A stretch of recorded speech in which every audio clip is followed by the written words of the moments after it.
As one of the people that played the previous Nikki games, Shining and Love Nikki, it's clear that the 7 regions in Infinity Nikki will be based off of the same 7 as the previous games, with the Terra Alliance being our new Republic of Wasteland. Wasteland had a focus on Egyptian and Persian-inspired fashion, with the current Encore season heavily hinting to Itzaland, an area near the Terra Alliance. For next update, it's obvious that the theme for 2.0 will be Roman?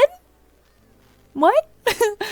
Before we get into it, I want to give a big shout out to PANIK'S for helping me put together this video. Okay, so when Infinity Nikki was first teasing the 7 regions, we got this visual of the leader of the Terra Alliance. We get another look at them through the Housing Island Meteor update as they appear on one of the screens that you can collect. Based on the clear Persian fashion and nomadic desert aesthetics, many assume we'd see the same Persian and Egyptian fashion for the Terra Alliance and Itzaland as we've seen with Wasteland. But in the 1.11 update, when the adventurers from the Terra Alliance unveiled this artifact from Itzaland, I was thrown off. At a quick glance, it is mildly Egyptian in style, but when you put it side by side to a Greek or Roman vase, it's very clearly Greek or Roman inspired. Even the geometric patterning at the top is very Greek. And if you look closely, that is a classic gladiator if I ever saw one. Additionally, the statues seen in Nikki's flashback are incredibly Roman. And the stone carving features a lady in a very stereotypical fantasy gladiator outfit. It was hard to notice at a quick glance, but like, look at her helmet. That is a gladiator helmet. So then what about the outfit we saw Nikki wearing? It looks fairly tribal. Mind you, when talking about Itzaland, the adventurers constantly referred to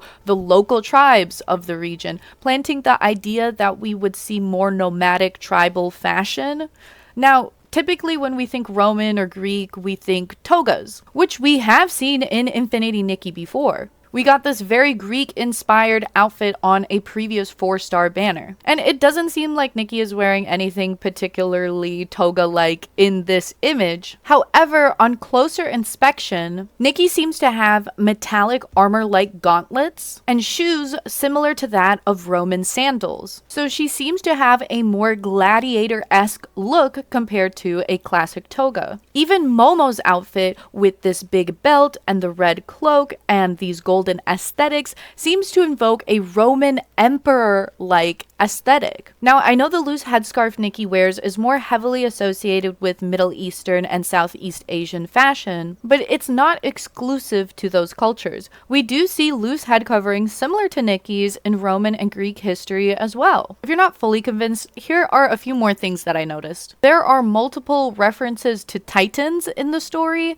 and Titans come from Greek mythology. There's a mention to multiple gods, aka polytheism, which Greek and Roman mythology is known for. Also, I don't know how I didn't clock this earlier, Terra as in Terra Alliance is a word we associate generally with the earth and ground. But also, Terra is literally the name of the Roman goddess of Earth. So does that mean that the Terra Alliance is going to be entirely Roman and Greek focused?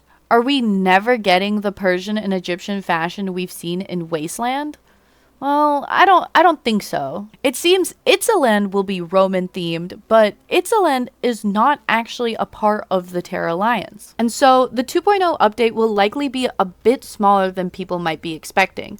I strongly believe we will not be going into the Terra Alliance. The update will likely only focus on Itzaland. If we take a look at this roundtable discussion from July 28th of this year, there's a section that talks about the main story and a new map. For 2.0, it mentions the Elderwood Forest and the city of Spira. Now, if we were getting a whole new region of similar size to the region we're currently in, I would imagine there would be more than 2 locations. Now, for 1.11, we got this flyer hinting at the story for the update. In the story, we find out this mysterious Borderlands is Itzaland. Though notice in this flyer how Borderlands is underlined. Throughout the story, the characters specify multiple times that Itzaland is not a part of the Terra Alliance. It just borders it. I'm sorry to disappoint those that were excited to explore the Terra Alliance and were looking forward to a big addition to the main story. I still think we'll be getting a bit more to the main story, but likely not as much as people are expecting. And we are still getting brand new areas, just not not a whole new region. I'm guessing it might be in similar size to Florawish and Memorial Mountains, maybe the size of Breezy Meadow.